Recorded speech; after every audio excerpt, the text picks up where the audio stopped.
Prieks atgriezties Smiltenē. Es biju šeit pirms 26 gadiem. Jā, redz.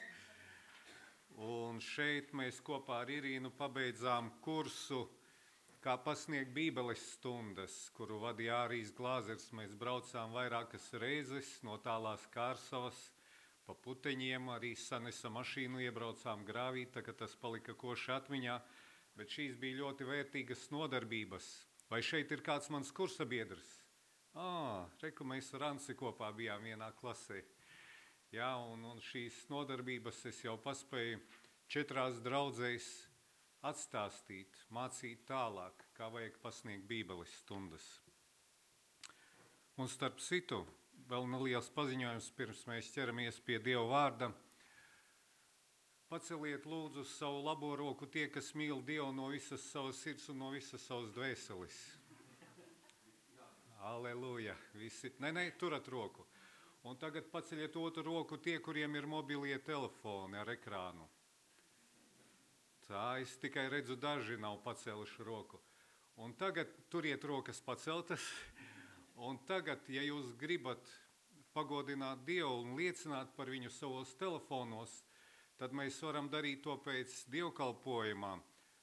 Man ir īsa 10-15 minūšu prezentācija par to, kā caur telefonu varam WhatsAppā liecināt saviem paziņām, kas mums ir telefonu kontaktos. Un tad, ja gribat to darīt, pamājiet ar rociņām. Tad tiekamies pēc dievkalpojuma. Šodien jums atvedu sveicienu no nelielas Līvānu draudzes, kurā mēs šobrīd Draudžu savienības uzdevumā kalpojam.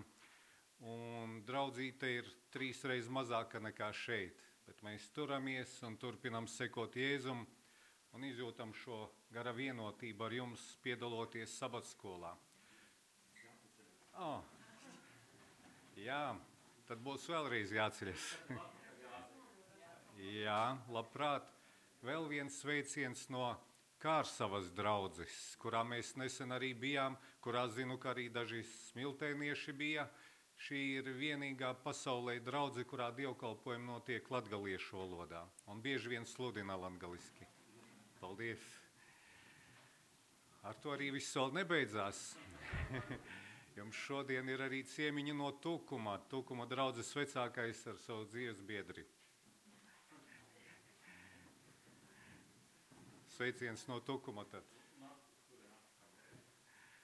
Redz, draudze, tā kā ir prieks izjust šo vienotību Jēzu Kristu, ka Dievs mūs vieno, ka mums ir kaut kāds vienots pamats. Tie ir 28 mūsu tas izteikts mūsu draudzes 28 pamatmācības punktos. Un ir daudz kas, kur mēs varam justies brīvi un domāt varbūt citādāk nekā viens otrs. Es domāju, ka jūs ar to piedzīvojat. Bet vienotība ir tad, kad galvenajās lietās mēs esam vienoti. Vai ne tā? Nu, lūk. Un šodien mēs atvērsim Dieva vārdu un mācīsimies no Dieva. Un es aicinu atvērt Mūzes bauslību. 3. Mūzes grāmata, 18. nodaļa. Un tur lasam pirmos 5 pantus un 22. pantu. 3. Mūzes grāmata, 18. nodaļa no sākuma. Un tas kungs runāja uz Mūzu, sacīdams: runā uz Izraēla bērniem un saki viņiem: es esmu tas kungs jūsu Dievs, pēc Ēģiptes zemes paražām, kur jūs arī esat mājojuši. Jūs nedrīkstat darīt savus darbus, un arī pēc Kanāna zemes parauga, kur es jūs vedīšu, jūs nedrīkstat darīt, un viņu nolikumiem nesekojiet. Manas taisnās tiesas dariet un sargājiet manus likumus, ka jūs pēc tiem staigājat. Es esmu tas kungs jūsu Dievs. Sargājiet manus likumus un manas taisnās tiesas. Ik viens cilvēks, kas to darīs, tas to dēļ dzīvos. Es esmu tas kungs. Un tad vēl 22. pants. šo mēs izlasījām kā ievadu sadaļai, kas nosaukta seksuālo attiecību ierobežojumu. Un 22. pantā mēs lasām, ar vīru tev nebūs gulēt kopā, kā guļ ar sievu, tā ir negantība. Šajā pasaulē ir iespējamas dažādas vērtību sistēmas. Mēs šeit lasām ievada pantos par to, ka Dievs saka, ka Ēģipte ir paražas. Vai jūs zināt, kādas eģiptiešu paražas? Ēģipte ir ļoti tālu no mums. Es zinu, ka galvenais Ēģipte ir faraons, un viņam pakļaujas. Un tā ir tāda diezgan bezdievīga sistēma, kur ar Dievu nerēķinās. Jo atceraties, kad Mūzus teica faraonam, kad viņam ir jāizved tauta pielūgsmei, ka tas kungs tā ir licis, tad ko faraons teica? Kas ir tas kungs, ka man viņš būtu jāklausa? Tātad tur ar Dievu nerēķinās. Lūk, var teikt, ka Ēģipte var pārstāvēt tādu pasaules uztveri, kur ar Dievu nerēķinās. Dieva noliekšana. Un, ja mēs uzmanīgi lasām Mūzes bauslību, tad mēs arī varam atrast tādu apsolījumu, kur Dievs apsola, kad viņa tauta neslimos ar tām slimībām, kuras slimo eģiptieši, ja viņi sekos Dieva likumiem. Tagad jums pēkšņi nepateikšu, kur atrodas šis teksts, bet tas ir atrodams Mūzes bauslībā. Un tas ir ļoti svarīgs apsolījums. Un tālāk mēs lasām šajos ievada pantos, kad arī pēc Kanāna zemes parauga nedrīkst veidot savu dzīvi.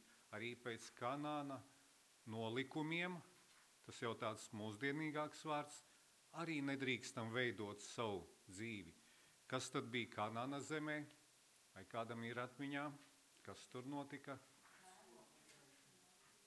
Jā, tur bija elgdievība visdažādākos veidos, tur notika cilvēku upurēšana. Tātad amorāls dzīvesveids, elgdievība, arī tas neder Dieva ļaudīm.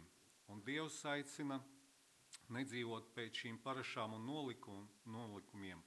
Dievam ir savas taisnās tiesas un likumi. Un šeit mēs varam teikt, ka Dieva valstībai ir savas vērtības. Ja šodien būtu pravietis Latvijā, kurš dotu Dieva tautai norādījumus, kā viņš varētu teikt? Tieši tāpat viņš varētu teikt, nesekojiet senlatviešu paražām. Jā, jo tur arī bija daudz dievu, tur arī notika upurēšanas, kuras Dievam nav pieņemamas.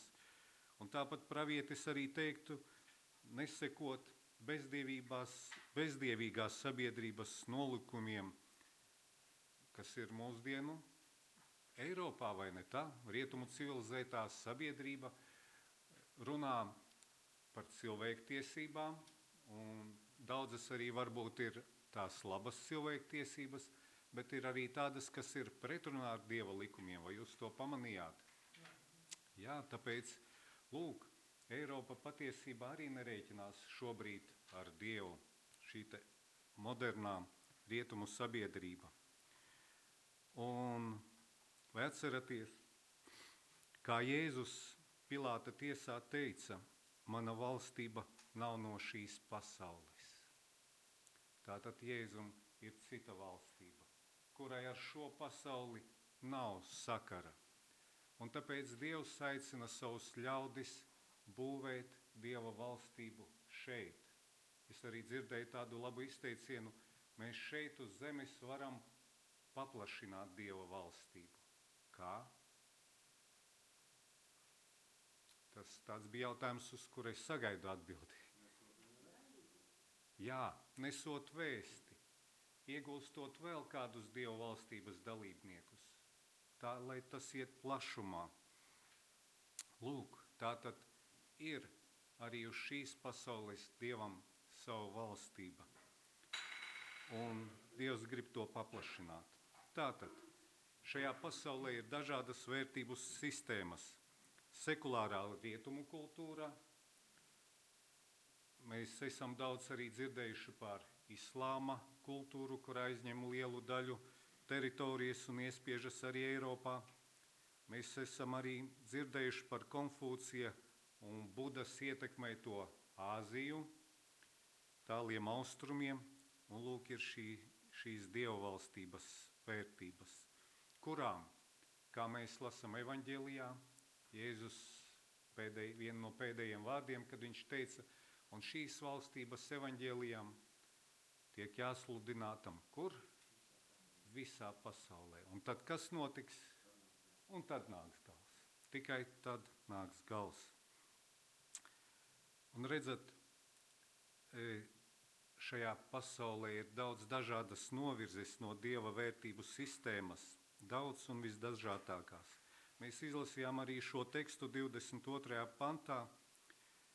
Ar vīru tev nebūs gulēt kopā, kā guļ ar sievu, tā ir negantība. Es paņēmu tikai vienu šo pantu no daudzajiem, kas tur ir, norādījumiem Dieva tautai. Šī bija kādu brīdi atpakaļ Latvijā ļoti karsta tēma, vai ne tā? 2015. gadā ASV prezidents tolaika Baraks Obama izgāja Amerikas tautas priekšā, un viņš pateica tādus vārdus: Dievs beidzot ir uzklausījis mūsu lūgšanas. Un kāpēc viņš tā to paziņoja? Tas bija pēc ASV augstākās tiesas lēmuma, kura lēma, ka vienzimuma laulībām būs būt. Un tad Baraks Obama izteica, ka tā ir Dieva atbilde uz lūgšanām. Viņš salika vienā teikumā divas nesavienojamas sistēmas. Dieva valstību, Dievu ar to cilvēku izpratni par to, kā veidot dzīvi. Lūk, mēs lasām Dieva vērtības kāda šeit. Arī pie mums 2023. gadā, kad mūsu vadītāji lēma, kad arī Latvijā tur notiks kaut kāda vienzimuma attiecību reģistrēšana, tad tautas saviņojās, vismaz iekšēji, ja? Un domāju, kā tad mēs tagad dzīvosim? Pagāja 2 gadi, mēs dzīvojam, viss notiek uz priekšu, vai ne tā? Un paldies Dievam, kad mums ir šī brīvība, kad mēs varam šeit brīvi sanākt un pielūgt Dievu, tā kā mēs to saprotam, un slavēt viņu. Un kā kāds ļoti labi pateica, ka šī vienzimuma attiecību būšana Latvijā un pieļaušana ir maksa par to, kad arī mēs varam brīvi pielūgt Dievu. Jo, ja kādu ierobežos, tad pienāks brīdis, kad arī mūs ierobežos. Bet mums ir šī brīvība, par to mēs varam pateikties Dievam.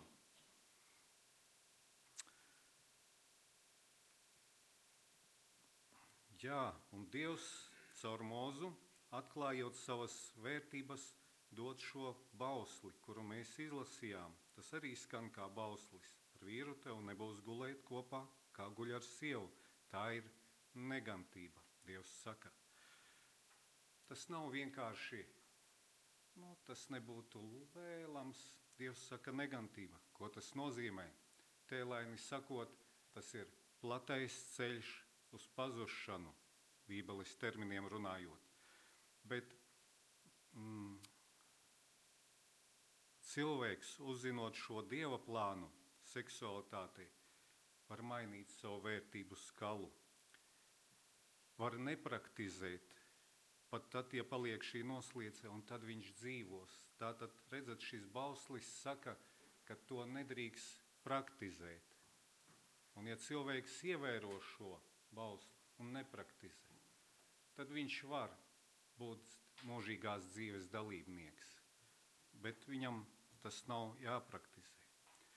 Bet tā ir tikai viena novirze no Dieva vērtībām. Pāvils vēl uzskaita sekojošās. Izlasam, brāļi un māsas, kopā 1. vēstule Korintiešiem. 1. vēstule Korintiešiem 6. nodaļa.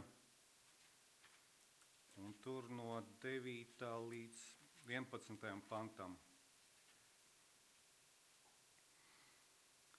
Jeb vai jūs nezināt, ka netaisnie nemantos Dieva valstību?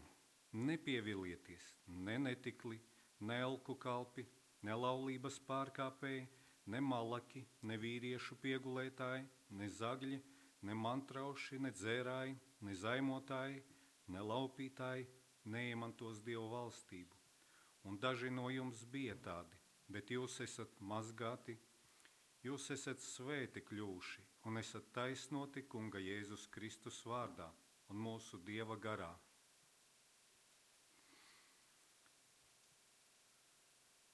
Daudz plašāks saraksts, vai ne tā? Kā jūs domājat, vai šeit Pāvils ir visu uzskaitījis? Nav. Šis arī ir ļoti nepilnīgs saraksts. Un viņš saka, jūs bijāt tādi. Bet kas ir noticis? Bet jūs esat nomazgāti, jūs esat svēti kļūši, jūs esat taisnoti Kunga Jēzus Kristus vārdā un mūsu Dieva garā. Šeit Pāvils runā par reālo iespēju, ka cilvēks, kuram bija viena vērtību sistēma, viņa vērtību sistēma var mainīties.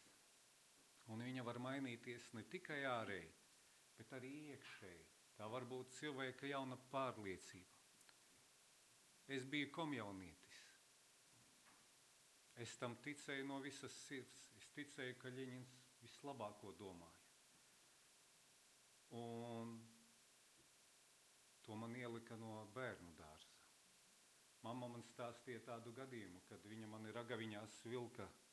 Tādas ragaviņas no koka redelītēm ļoti ērtas ietinas sedziņā, un es tādu braucu ragaviņās, baudu ziemu, kad bija daudz sniega. Un tad mammai es pēkšņi saku tajās ragaviņās stumtēs: Mamma, bet tu zini, ka Ļeņins ir vairāk jāmīl nekā tētis un māmiņa? Kā jūs domājat, no kurienes man tāda gudrība? Man to iemācīja. Jā, tāda bija mana vērtību sistēma. Pienāca laiks, es biju pionieris, tad oktobrēns, tad pionieris, tad komjaunietis. Partijā es nepaspēju būt. Un tad mans kursa biedrs iepazīstināja ar dzīvo Dievu. Tad es saņēmu savu pirmo bībeli, pētīju un nācu pie šīs atziņas un nācu pie grēka atziņas, kad esmu gājis pret Dievu un atgriezos, un tas notika pa īstam. Un tad, kad es savā pilsētiņā gāju no dzīvokļa uz dzīvokli ar grāmatām, es atvēru duris, un tur es satiku savu klases audzinātāju. Un viņa tāda, kā žoku izgriez uz otru pusi. Viņa nenoticēja, kad man notika patiesa atgriešanās. Jā, tajā brīdī man sāpēja. Jā, protams, bet tas man netraucēja turpināt sekot Jēzum. Tas bija tāds piedzīvojums, pārdzīvojums, kas iespiedās, bet es turpinu sekot Jēzum, un es mīlu Dievu no visas sirds. Un man ir ļoti patīkamas un pieņemamas viņa vērtības. Tas, ko viņš saka, ka cilvēks to darot dzīvos. Un es redzu, ka šīm vērtībām ir patiešām reāla vērtība un nozīme. Lūk, draugi, tāpēc Pāvils uzskaita atkal šīs lietas, kas ir pretrunā ar Dieva valstību, bet viņš dod cerību. Viss var mainīties, draugs, tā ir tava izvēle. Atsaucies Dieva mīlestībai, un tu piedzīvos to. Mēs izlasam vēl kādu sarakstiņu. Pāvils Galatiešiem arī mēģina uzskaitīt. Galatiešiem 5. nodaļā, no 19. līdz 21. pantam. Galatiešiem 5 no 19 līdz 21, bet zināmi ir miesas darbi. Tie ir netiklība, nešķīstība, izlaidība, elku kalpība, buršana, ienaids, strīdi, nenovīdība, dusmas, ķilda, šķelšanās, ķecerība, skaudība, dzeršana, dzīrošana un tam līdzīgas lietas, par kurām es iepriekš saku, kā jau esmu senāk sacījis, tie, kas tādas lietas dara, nemantos Dievu valstību. Vai šis ir pilnīgs saraksts? Viņš jau ir paplašināts, te jau ir pat tādas neveselīgas emocijas, dusmas, ķildas, šķelšanās noskaņojums. Ja? Tātad tie nemantos Dieva valstību. Šīs īpašības, šīs kvalitātes ir pretrunā ar Dieva valstības principiem, ar Dieva valstības vērtībām. Tāpēc katrs cilvēks, lasot Dieva vārdu, ja viņš ir pretrunā, tad kas notiek? Viņš ierauga savu stāvokli. Tāpēc ir svarīgi mums lasīt Dieva vārdu. Kaut gan mums liekas, ka mēs kopumā jau zinām, kas tur ir. Dievs runā caur savu vārdu, un viņš var arī mums vēl dziļāk atklāt mūsu atkāpšanos no viņa atkrišanu. Un šeit šī labā ziņa, kad viss var mainīties, un zinat, mēs arī varam palīdzēt cilvēkiem, kas ir ap mums, arī palīdzēt mīlot viņus. Tā kā mēs tagad studējām sabatskolu šajā ceturksnī, mēs varam palīdzēt mīlot cilvēkus, arī tos, kuriem ir atšķirīgas vērtības. Nepieņemot, ka tas ir pareizi, ko viņi dara, bet mīlēt. Un zinat, redzēju kādu dokumentālu filmu, kur 3 vīrieši un 2 sievietes stāsta par savu dzīvi, kā viņi bija šajās homoseksuālās attiecībās un nosliecēs, un kā Dievs viņus atgriez. Un zināt, kas viņiem bija kopīgs šajā stāstā? Ka viņi visi atgriezās, tāpēc, ka viņi sajūta Dieva mīlestības pieskārienu. Ar pārmetumiem nevar palīdzēt cilvēkam izmainīties. Ar nosodījumu nevar. Ar izsmiešanu, ko bieži vien dara mūsdienu sabiedrība, nesaprotot citu cilvēku izpratni un dzīves vērtības, nevar palīdzēt. Tikai ar mīlestību. Tāda bija šī liecība un ar mīlestību norādīt Dieva ceļu. Un vēl, ko noteikti gribu jums pastāstīt. Par grēka grēcīgumu nedrīkst daudz domāt, jo tas pārņem cilvēku. Viens reāls piedzīvojums, kuru izstāstīja kāda māsa mums Daugavpilī, kad bija viens dedzīgs kristietis, kurš gribēja apkarot pašā saknē šo te homoseksuālisma ienākšanu Latvijā. Katreiz, kad Rīgā notika praids, viņš no Daugavpils brauca uz Rīgu, lai tur nomētāt ar to, kas no viņiem tur bija sagatavots, to gājienu. Un tā viņš darīja katru gadu. Un laikam starp tām reizēm viņš ar daudz par to domāja. Un tad pienāca viens brīdis, kad viņš atstāja savu sievu, savus 3 bērnus un ar savu draugu aizbrauca uz Amerikas Savienotām valstīm un tur noslēdza šos viendzimumu laulību. Viņš pārāk daudz par to domāja, un tas pārņēma viņu. Bet par ko tad mums domāt, draudze? Atveram kopā Filipiešiem 4. nodaļa 8. pantu. Pāvila vēstule Filipiešiem 4. nodaļa 8. pants. 4.8. Beidzot vēl, brāļi, kas vien ir patiess, kas svēts, kas taisns, kas šķīsts, kas patīkams, kam laba slava, ja ir kāds tikums un ja ir kas cildināms, par to domājiet. Vai nav labs uzstādījums? Sekojam šim aicinājumam. Domājam par labo. Domājam par to, ko redzam, ko citi dara labu. Domājam paši, ko varam labu darīt. Kā piepildīt šo pasauli ar to, ko Dievs mums ir atklājis, kas ir labs. Dieva valstības vērtību popularizēšana ir tas, ar ko mēs varam nodarboties. Un kā ģimenē uzturēt šīs vērtības? Mums ir viens labs padoms Mūzes bauslībā. Atveram vēlreiz, draugi, 5. Mūzes grāmatu. 5. Mūzes grāmata 6. nodaļa, un tur no 4. līdz 9. pantam.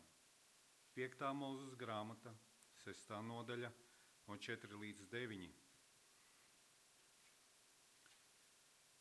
Klausies, Izraēl, tas kungs, mūsu Dievs, ir vienīgais kungs, un tev būs to kungu savu Dievu mīlēt no visas savas sirds un no visas savas dvēseles un ar visu savu spēku. Un lai šie vārdi, ko es tev šodien pavēlu, tev paliek ierakstīti tavā sirdī, un atgādini tos saviem bērniem, un runā tos, sēžot savā namā, un pat ceļojot, guļoties un ceļoties, un sien tos kā zīmi uz savas rokas, un liec par zīmi starp acīm uz pieres, un raksti tos, un liec pie sava nama durvju stabiem un pie saviem vārtiem. Vai jūs ieraudzījāt šeit labu metodiku, kā popularizēt Dieva valstības vērtības savā ģimenē? Tas, kur mums ir visciešākais iespējas, bija šeit labi padomi, draudze. Kāds jums likās vislabākais? Kur par to jārunā? Sākumā ir iedots par to, ka būs mīlēt kungu. Jā, un atgādini tos saviem bērniem. Tātad ir dzirdēts, kad vecāki bieži vien sagaida, kad sabatskolas skolotājs bērniem visu iemācīs. Vēl kāds cer, ka ceļameklētāju klubā skolotāji un direktors visu iemācīs bērniem. Bet ko šeit saka Mūzes bauslība? Kam šis ir pienākums numur 1? Vecākiem, vai ne tā? Vecvecāki var palīdzēt? Gan jau, ka var, cik viņiem tur ir iespējas un kontakts. Bet pirmā atbildība ir uz vecākiem, vai ne tā? Šeit tas ir ļoti skaidri definēts, draugi. Atgādināt, jo skatāties, ja mēs pahronometrējam ikdienu, cik daudz mūsu bērni sastopas ar Dieva vārdu savās dienas gaitās, kad viņi iet skolā ar draugiem, pulciņi. Sabats ir tas, kur viņi dzird, kur viņi var paši iesaistīties kaut kādās aktivitātēs un mācīties, bet ikdienā tas ir diezgan maz, vai ne tā? Tāpēc ir šeit Dieva aicinājums, ka mēs šīs vērtības nododam, ka mēs runājam par Dieva mīlestību, par saviem bērniem. Un cik mēs bieži to daram? Sēžot namā, paceļojot vai braucot mašīnā. Var to darīt? Var. Var ieslēgt atbilstošu kādu programmu, radio vai vēl kādu ierakstu tagad taču, vai ne? Un guļoties un ceļoties, par ko šeit ir runa. Šeit ir runa par rīta un vakara svētbrīžiem. Es pieņemu, ka jums, tāpat kā mums ir līdzīgi, kad rīta tie brīži ir ļoti dažādi. Vienam jau agri jādodas prom, cits vēl var pagulēt, un tad tur var nesanākt satikties. Bet vakara svētbrīži gan. Dievs saka, ka tie būtu mums jānoorganizē. Kā jūs domājat, kurš par to ir atbildīgs ģimenē? Tēvam. Kurš tā piekrīt māsai, ka tēvs ir atbildīgs par to? Tikai 4 rokas redzēju. Pārējie, ko domā? Jā. Paldies. Jā, arī laba atbilde, kad sievai noteikti jāatbalsta, bet iniciatīvu Dievs uzliek vīram. Ģimenes galva. Esat dzirdējuši tādu. Tad, kad Pāvils raksta vēstules draudzēm, viņš raksta, vai tad tā viņš raksta, tad, kad čūska pievīla Ādamu, pievīla Ievu, tā viņš raksta, kuram Pāvils liek atbildību par to, kas notika. Ādamam, mēs visu redzam Ādamu, tātad Ādams kaut ko palaida garām. Lūk, brāļi, to lieku jums pie sirds, tā ir mūsu atbildība, to organizēt mūsu ģimenēs. Jā, mums ir ļoti dažādi, tas ir labākais stāvoklis, kad visa ģimene seko Dievam un var vienprātīgi to darīt. Bet noteikti es domāju, ka arī jums ir tāda situācija, ka tas nav tā vienmēr. Kāds ir viens, kurš tic, tad viņam jādabū šī iespēja saviem bērniem nodot šīs vērtības. Varbūt jums bērni jau ir lieli. Vai tad vīram ir jāorganizē sievas ģimenes svētbrīdi? Jā, arī kopā ir jāsatiekas un jāpārunā. Šis ir ļoti svarīgi, draugi. Un tad, ja mēs esam vieni dzīvojam, tad mums ir jābūt šim vakara un rīta svētbrīdi. Arī mums ir jārunā ar Dievu un jālasa Dieva vārds un jāpārdomā tas. Tas ir ļoti svarīgi, lai nostiprināties šajās Dieva valstības vērtībās. Un organizējot ar bērniem, ir ļoti daudz labu padomu Dieva vēstnesēji. Ka tiem jābūt pozitīviem, nevajag būt gariem svētbrīžiem, kā arī bērni ir iesaistīti, pavisam īsi, kopā pabūt. Un tas ir tāds arī ģimenei vienojošs moments, kad mēs esam kopā un varam pārunāt par to, kas mums ir vērtīgs un mums ir dārgs. Un no mūsu pieredzes varu pateikt, ka dažreiz tas ir 5 minūtes, jo visi ir noguruši un mēs pielūdzam un dodamies pie miera. Bet dažreiz mēs izlasām kādu tekstu Bībelē, kurš izvēršas mums par sarunu.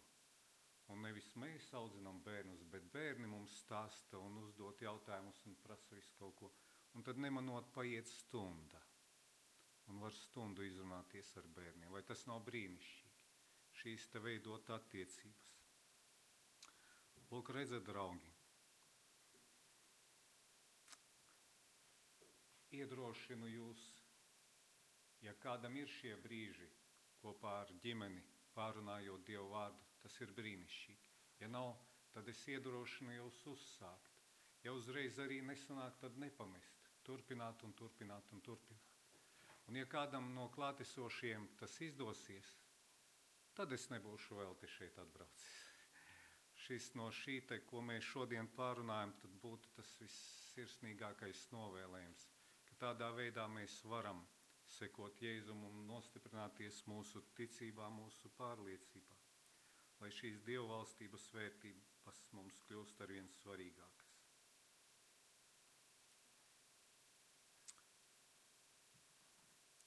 Jēzus Kristus teica, es esmu ceļš, dzīvība un patiesība. Nav cita ceļa, kas ved pie Dieva. Jēzus ir ceļš, kas ved uz dzīvību.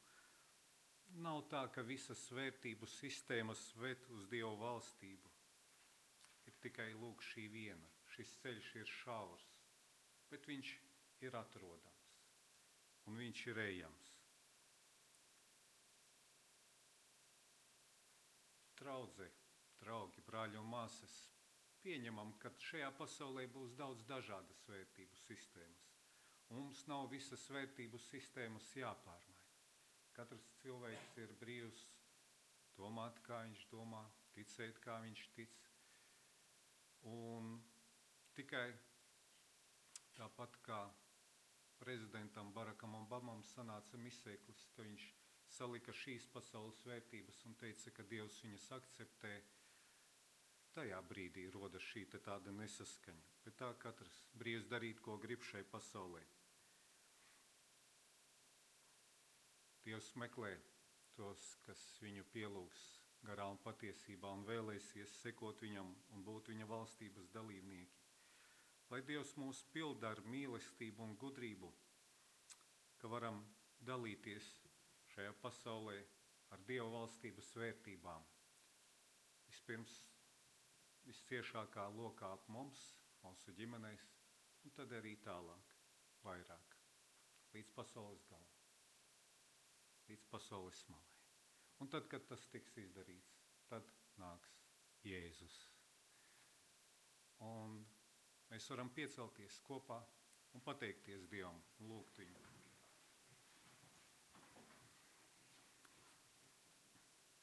Labais Dievs, Tev pateicamies par šo brīnišķīgo sabata dienu, kad varam būt kopā šeit vienprātībā, Tevi pielūgt un slavēt, pacelt savus skatus uz debesīm un pārdomāt par tavām vērtībām, kungs. Kā tu redzi lietas, kas ir šajā pasaulē. Pateicos, ka tu katru mūsu esi uzrunājis, atradis šajā pasaulē, un ka tagad mēs sekojam tev, mīlot tevi, ka tu liec mūsu sirdīs arī šīs savas valstības vērtības.